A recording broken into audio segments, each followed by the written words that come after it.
royal family should reinstate Prince Harry's military honours, and they should honour and respect whatever path they choose to take.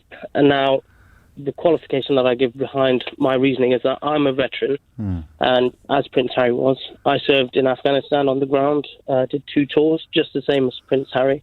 And actually, one of the tours that he was on overlapped with one of mine. Really? Now, anyone that served will tell you that the Iraq and Afghan conflict, no matter your political view, it was horrendous. Yes.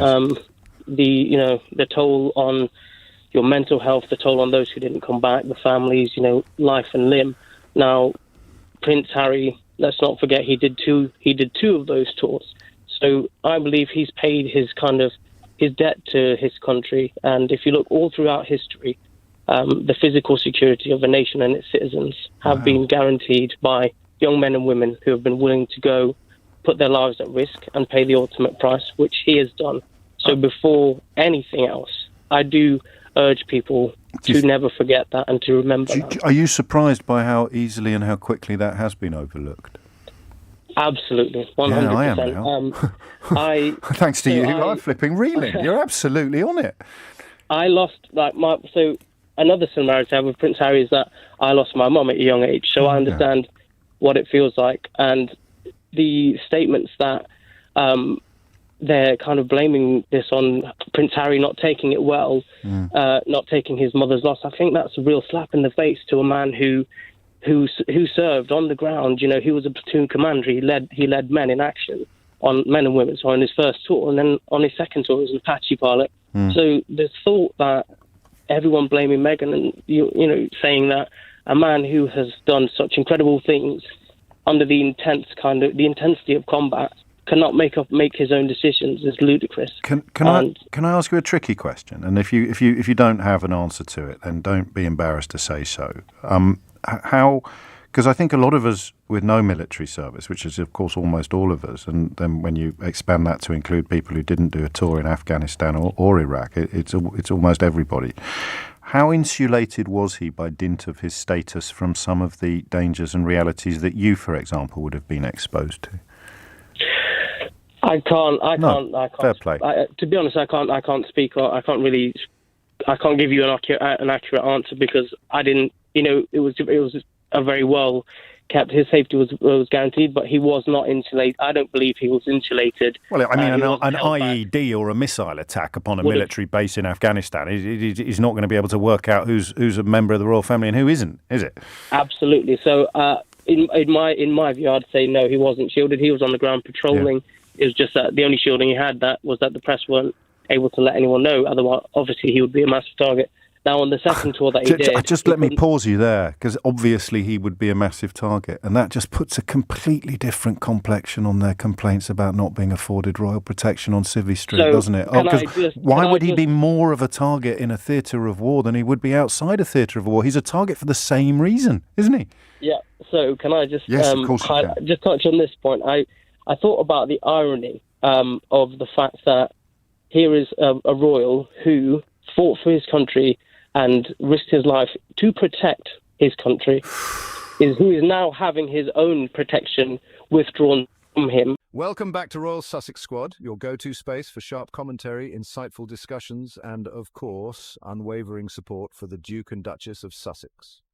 A former army veteran recently spoke out, and his words couldn't be more powerful. He's reminding the world of something that seems to have been conveniently overlooked.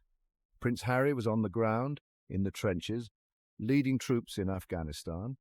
Yet, despite his service, he has been denied the security that any reasonable person would expect for someone with his level of public exposure and risk. Military service is a profound act. It requires immense courage, resilience, and an unwavering sense of duty. It's a commitment to something bigger than yourself, a pledge to defend the values and principles that define our nation. Soldiers put their lives on the line. They endure hardships and face unimaginable dangers. They face danger so others don't have to. Their bravery allows us to live in peace and security. This sacrifice deserves our deepest respect. We must acknowledge the immense cost of their service. We must honor their dedication.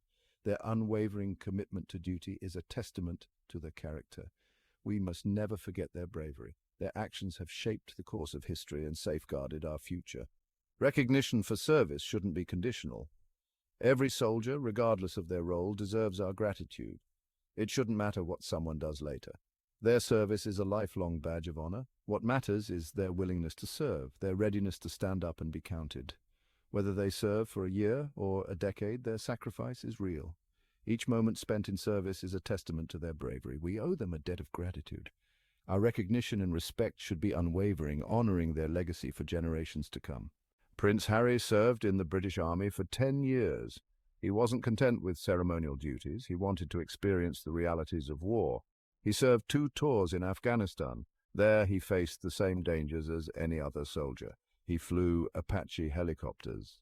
These are prime targets for enemy fire. He patrolled dangerous areas. He witnessed the brutality of combat firsthand. His service was not symbolic. It was real, and it was dangerous. The battlefield is a great equalizer, where titles and heritage hold no sway. Some claim Harry's royal status protected him. They believe that being a prince offered him a shield against the dangers of war. This is a dangerous misconception. War doesn't discriminate. The chaos and unpredictability of combat make no exceptions for anyone, regardless of their background. Bullets and bombs don't care about lineage. The battlefield is indifferent to one's ancestry or social standing. Harry was as vulnerable as any soldier in his unit. He shared the same risks, the same fears, and the same challenges as his comrades. In fact, his royal status may have made him a bigger target. His presence on the battlefield was a high-value target for the enemy.